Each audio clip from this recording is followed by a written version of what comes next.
In this video, I'm gonna teach you how to fix Fortnite not launching on the PlayStation 5. It's a very easy process, so make sure to follow along. In this video, I'm gonna present multiple methods that might help you if you are having trouble launching Fortnite on the PlayStation 5.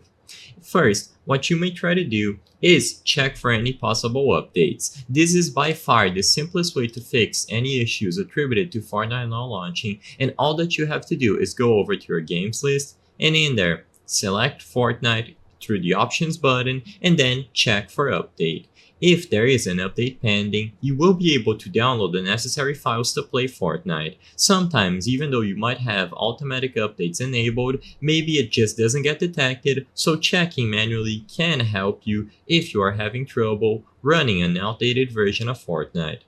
Now, if the update doesn't go through, the next thing to check is to see if you have enough free space on your console storage. You can go over to the PlayStation 5 home screen, select the settings icon at the top right corner, and go into the storage category, where you can see how much of the console storage is free. Make sure that you have enough space to install the necessary files for any possible Fortnite update, and for the most part, these two methods are going to be enough to fix your issues.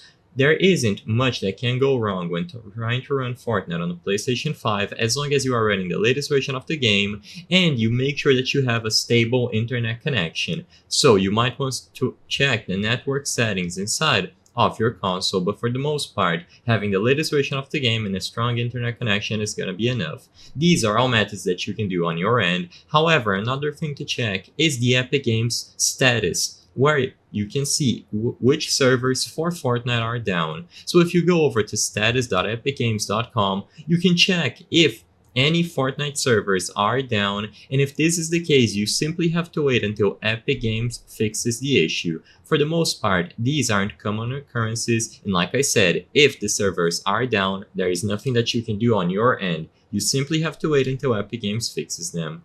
I hope I was able to help you on how to fix Fortnite not launching on the PlayStation 5. If this video helped you, please be sure to leave a like and subscribe for more very easy tips. Thank you for watching.